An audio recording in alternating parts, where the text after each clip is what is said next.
Alright guys, much has been made about the Gordon Ryan vs Nicky Rod saga. It looks like people are starting to catch on to see how ridiculous Gordon Ryan is, especially Americans. I made a video a while back reviewing his trash talk, and anyone that thinks his trash talk is somehow anything other than insecure doesn't understand fundamental social dynamics, or maybe still in high school. It's only apparent now because the slow ones had to see a side-by-side comparison of New Wave and B Team to see who has been unreactive and are having more fun than the other. A lot of cheap Dylan Danny's type contingencies like, "I'm just having fun trash talking," and "they're all haters and I don't care," fall apart when you say later that it's just making you angry. Making me more angry.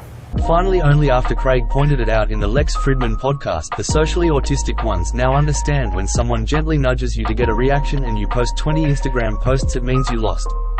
That's not how a supposed king reacts if he believes they're truly beneath him. But aside from that, one of the main points in this battle is the battle of body locks. Gordon's been saying that Nicky Rod stole the body lock and his Rody Lock instructional is nothing but a cheap imitation that is subpar in technique. Well, luckily I have watched both. So which one is better?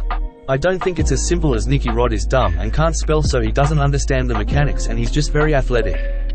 He might not be able to spell, but I believe he knows the technique very well, especially piggybacking off his wrestling, which in Gordon's own words are perfect for body lockers because it is a similar idea to shooting a double leg, and also having been in a room full of the most dangerous leg lockers in the world, you have to look at how his style would have been forged.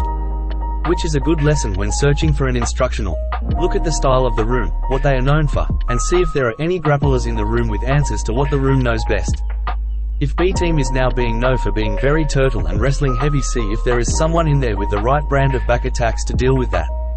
This is why I'm mostly excited to review J Rod's Rodman Out instructional, because you know whatever collection of techniques he chooses to teach, you know they were battle tested in one of the most dangerous rooms in the world, so keep an eye out for that review next. Firstly, Gordon's body lock instructional is very dense with a lot of detail, much like all of his other instructionals.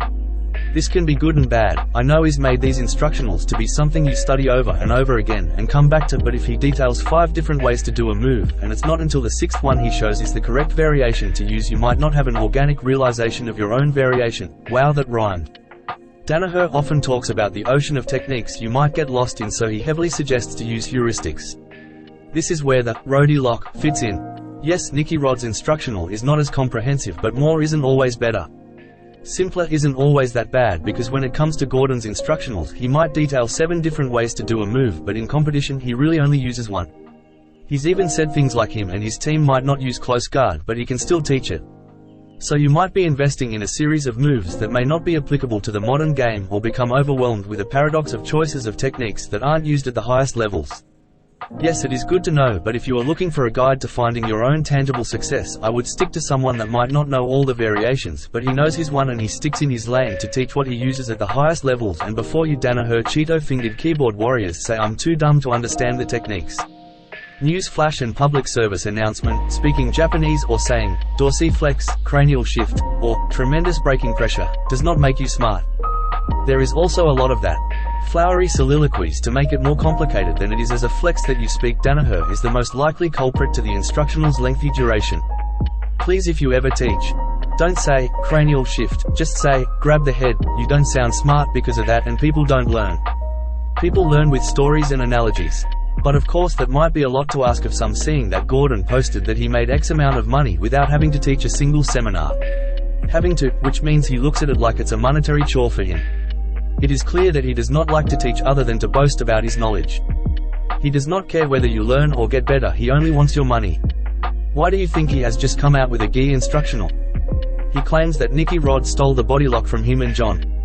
Isn't he doing the same thing to John? Or wait a minute, wasn't it Jake Shields that started the body lock? Should they all pay Jake Shields? Can you copyright a body movement? What a strange industry we're in. All that aside, I believe they're both good. One is more detailed and comprehensive, and the other one is more straight to the point, although I would also accuse Nicky Rod of trying to use big words, but at least he thought to give us some entertainment value in between. And a lot of times when I'm body lock passing, it's easy to perceive me as using a lot of strength, using my muscles, my insanely big muscles, to squeeze and pull and retract your opponent.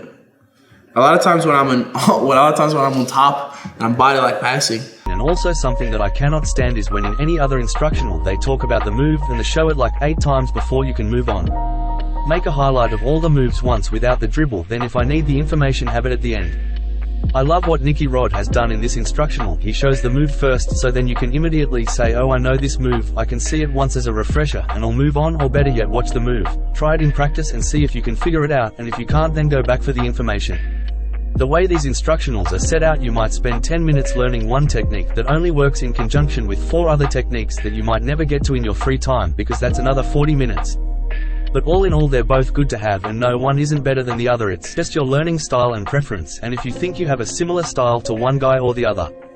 Apparently Danaher had said Nicky Rod was one of the best at the fast opportunistic scissor method of body lock passing, whereas Nicky, Ryan, Craig and Gordon were proponents of the slow methodical shoelace method. Before that adds more fuel to fire of Nicky Rod being too stupid to do the shoelace method and is just a fast freak athlete. Think about what you want to spend your time doing. Practicing 1,000 hours into a move that might not fit well with the other parts of your game and sacrifice time spent in other parts? Or fitting the right move for your certain style or skill level? In an ocean of techniques, keep it simple, stupid. So, there's going to be some reprimandations.